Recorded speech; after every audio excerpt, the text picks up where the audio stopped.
Bom dia, meninos, meninas. Na aula de hoje, nós vamos conhecer os povos pré-colombianos, os povos que viveram na região da Mesoamérica. No livro de vocês tem diferentes estruturas sociais, lá na página 86, os povos da Mesoamérica. Como vocês estudaram lá no sexto ano, a América começou a ser povoada há muito tempo, há cerca de entre 11 mil e 50 mil anos. Diversos povos habitaram todo o continente ao longo do tempo, formando desde pequenos grupos e comunidades até sociedades bastante organizadas, muito organizadas, que chegaram a formar imensos impérios. Para conhecer esses povos, nós utilizamos vários tipos de fontes históricas, com os vestígios arqueológicos deixados pelas pessoas que viveram ali e também relatos de europeus. Infelizmente, a maioria dos relatos que nós temos são de europeus, porque eles que escreveram a nossa história lá no início. Principalmente esses europeus que entraram em contato com o continente americano a partir lá do final do século XV. Aí eu acho que vocês devem lembrar de Luzia, vocês estudaram lá no sexto ano. Então aqui diz, como descoberta, se na América viviam outras antigas civilizações.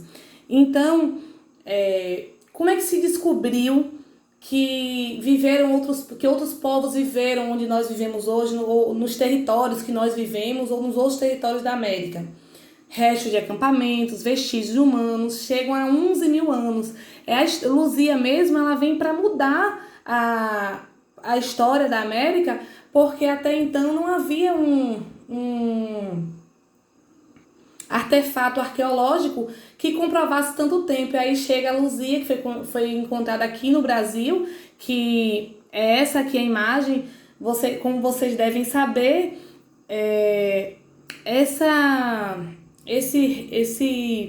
esse artefato está no museu no Rio de Janeiro, aquele museu que pegou fogo no passado, e graças a Deus Luzia foi salva, né? Então, Luzia foi encontrada há 11.500 anos, mais ou menos. Então, para a gente ter certeza se realmente viveram, como viveram essas pessoas, são através de vestígios deixados, vestígios arqueológicos.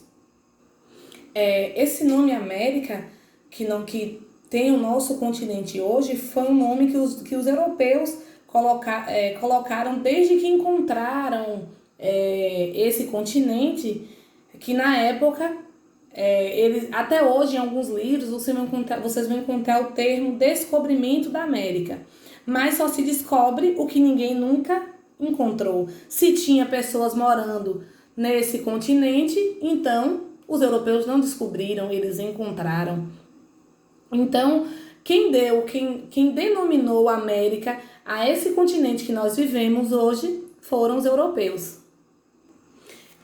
Durante muito tempo, alguns estudiosos, eles colocaram hierarquias entre as sociedades. Essas sociedades que nós vamos estudar agora, colocando como se houvesse sociedades mais ou menos evoluídas. Só que, graças a Deus, com o passar do tempo, essas perspectivas foram mudando e o que hoje o que devemos analisar mesmo é que o valor cultural de uma sociedade não tem preço. É inestimável a cultura que eles deixam e não devem ser colocadas como superiores ou inferiores. Então, a gente precisa entender que há diferentes povos que viveram de maneiras diferentes, mas não povos superiores ou inferiores. É essa ideia que nós precisamos ter para conhecer esses povos que viveram na região da Mesoamérica, que foram os povos maias, incas, astecas, os tupis. O primeiro povo que nós iremos conhecer hoje são os maias. Então, nossos conhecimentos mais antigos desta cultura remontam a 3.000 anos e sua plenitude se deu entre os anos 300 e 1.200 de nossa era. Então, entre os séculos 3 e 10, essa importante civilização começa a se desenvolver. Essa civilização, ela se localiza na região onde hoje se situam países como Guatemala, Belize, El Salvador, parte do México e na península de Yucatán. Aqui fala, em grandes construtores e astrônomos possuíam um calendário de 365 dias como o nosso. A escrita deles não foi totalmente decifrada, o que nos deixa grandes lacunas sobre a sua cultura. Então, nem tudo a gente pode conhecer sobre a cultura dos maias, porque a sua escrita não foi totalmente decifrada, não conseguiu entender totalmente a escrita maia. Mas o que é muito importante falar é que os maias, eles se organizavam, gente, em uma estrutura urbana muito complexa. Eles tinham mais de 50 cidades-estados. Quando vocês ouvirem falar em cidades-estados, pode ser que na cabeça de vocês passe, mas o que é para uma cidade-estado? Uma cidade-estado é uma cidade que tem sua própria lei, seu próprio governante. Vou dar um exemplo para vocês entenderem melhor. Nós temos o Brasil.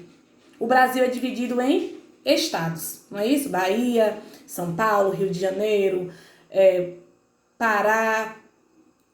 E aí, no Brasil, todos os estados são regidos por uma única lei. Nós temos um conjunto de leis que servem para todos. No caso dos maias, eles tinham cidades-estados que eram hierarquizadas. E vocês precisam entender que essas cidades-estados, cada uma tinha o seu governante e suas leis. Mesmo que eles fossem um único povo, cada cidade-estado tinha sua própria forma de governo. O que é diferente quando a gente começa a analisar outros países. Essas cidades-estados tinham grandes centros cerimoniais, tinham templos, moradias, prédios do governo. Então pensem que eles eram muito inteligentes. Eu até vou colocar um vídeo depois dessa aula que eu estou explicando para vocês. Eu vou colocar um vídeo que mostra atualmente os vestígios que os maias deixaram e mostra como eram as grandes construções deles. Aqui ainda diz, eles... É bom saber também que os maias, eles praticavam comércio.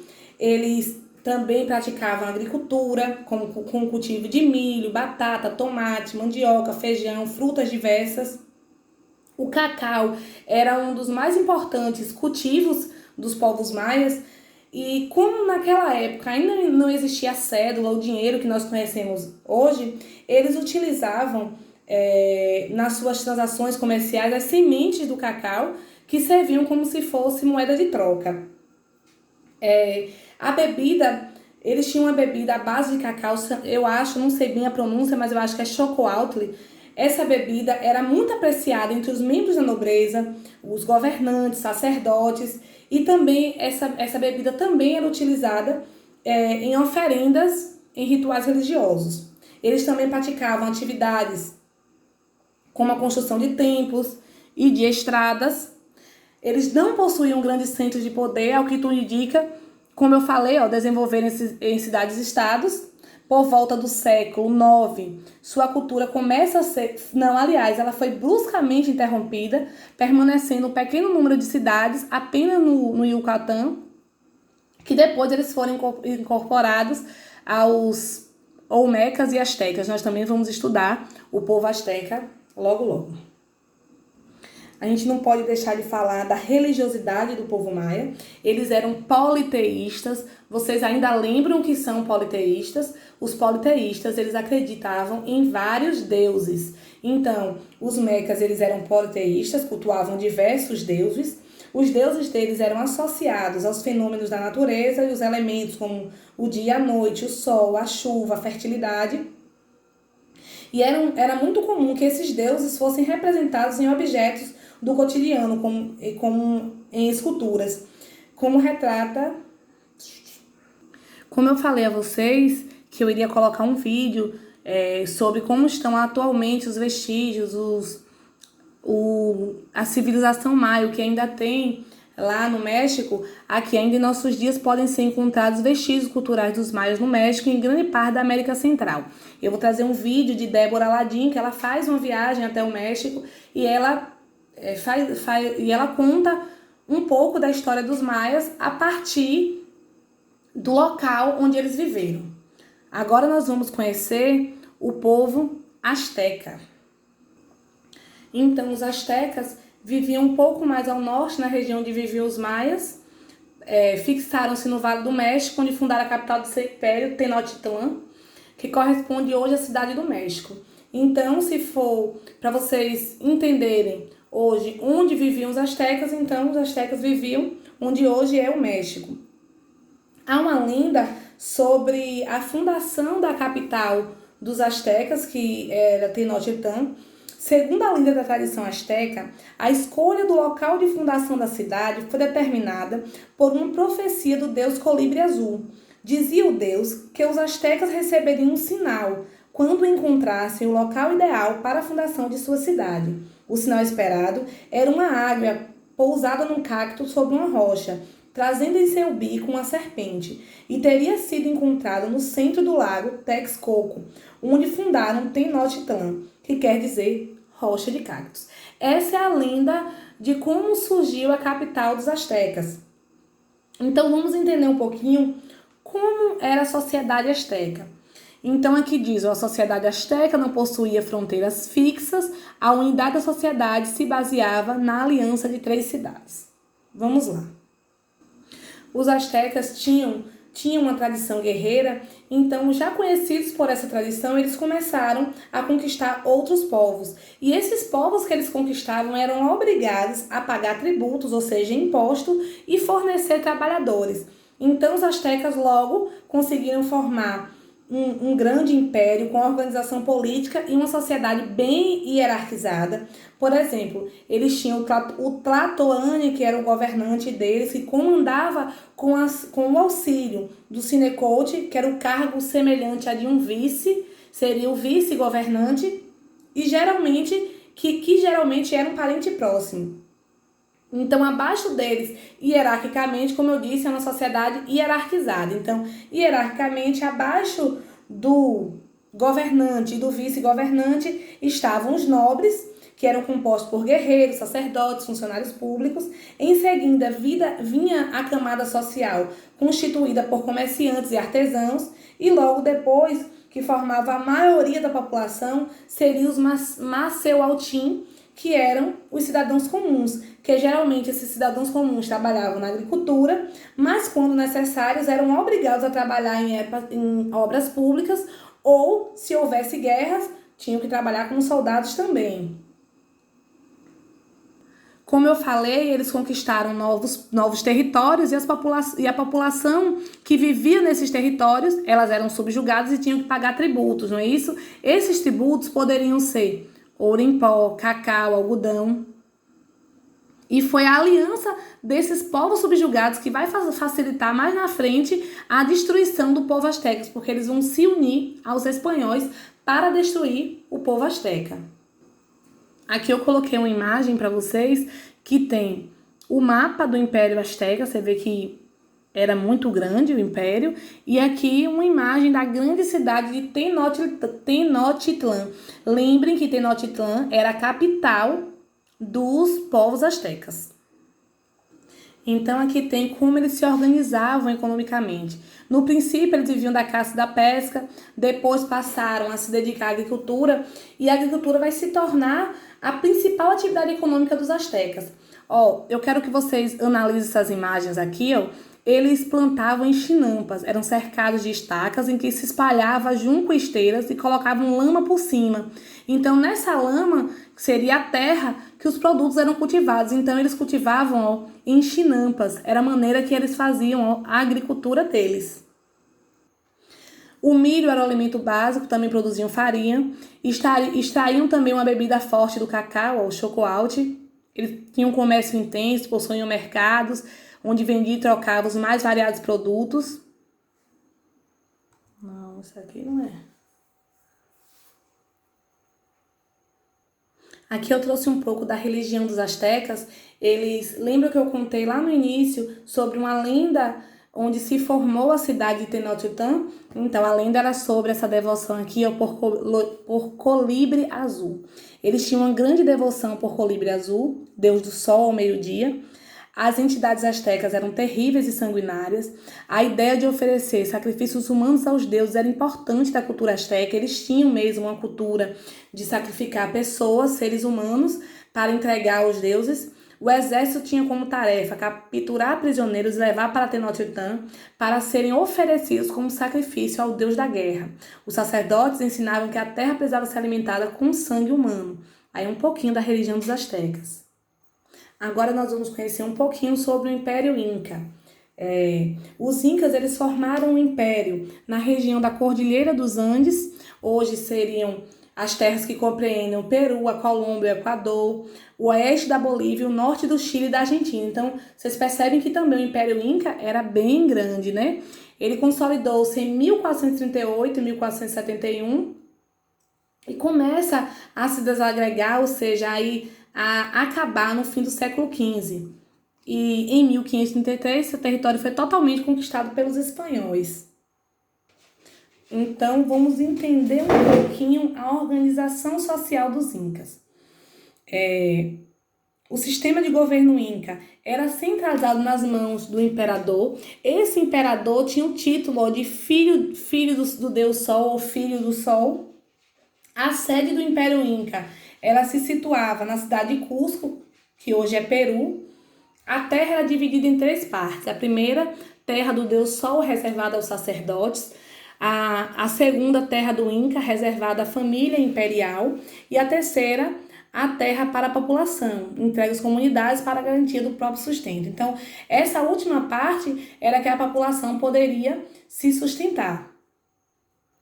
Então, agora nós vamos ver a organização econômica. Então, a economia inca se baseava no trabalho coletivo e era adaptado à idade de cada um. A população tinha acesso à terra e era obrigada a cultivar os campos do Deus Sol e do Imperador. Então, a população mais pobre tinha a obrigação de trabalhar para sustentar o Deus Sol e o Imperador. A base da economia é a agricultura. O principal cultivo deles naquela época era a batata, mas também cultivavam milho, quinoa, batata doce, abacate, feijão, tomate, vagem. O relevo na região deles era bastante acidentado, então... Não vou colocar. Olha só, a agricultura é desenvolvida especialmente na zona montanhosa dos Andes. Os Andes eram uma região muito acidentada, bastante acidentada. Então, os incas eles desenvolveram terraços nas cordilheiras que formavam superfícies planas para o plantio. Então, eles tinham já uma organização de agricultura muito inteligente para uma época tão antiga. Uma parte da produção era estocada para períodos de escassez, então caso eles passassem por alguma escassez, não ia faltar alimentação, porque eles sempre estocavam a parte da produção. A produção já era aumentada com o uso de recursos como irrigação. Pensa, gente, que naquela época eles já usavam irrigação, tanques e canais e adubação. Eles usavam esterco de lhama e de pássaro.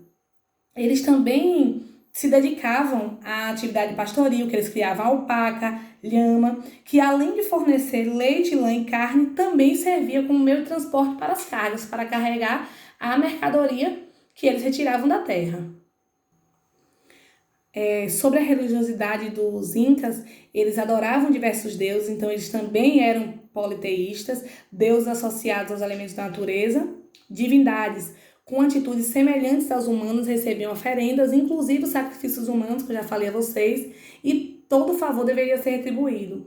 O deus Sol era o Inti, o deus supremo do Incas era Viracocha, pai de Inti. Agora nós vamos conhecer um pouquinho sobre os povos que viveram na região onde hoje é o Brasil. Antes da gente falar sobre os Cambebe e os Tupinambá, vocês precisam entender que os indígenas que viviam aqui nessa região, eles não formavam um grupo homogêneo, eles não eram todos iguais. Eles tinham organização social, crenças, costumes, modo de viver bastante diferentes de um grupo para outro. Então, quando alguém perguntar a vocês, os índios que viviam no Brasil antes da chegada dos portugueses eram todos iguais? Não, eles não eram todos iguais. Eles tinham costumes diferentes, acreditavam em deuses diferentes, religiões diferentes. Isso é muito importante, que vocês saibam que não eram todos vivendo da mesma maneira. Se vocês pesquisarem um pouco sobre atualmente os Cambeba, ainda existem, ainda resistem aqui no Brasil, ainda há grupos indígenas dos Cambebas e dos Tupinambás. Tenham certeza que eles não vivem igual, eles têm maneiras de viver diferenciadas. Essa diversidade toda de povos indígenas, a gente consegue perceber também na variedade de línguas.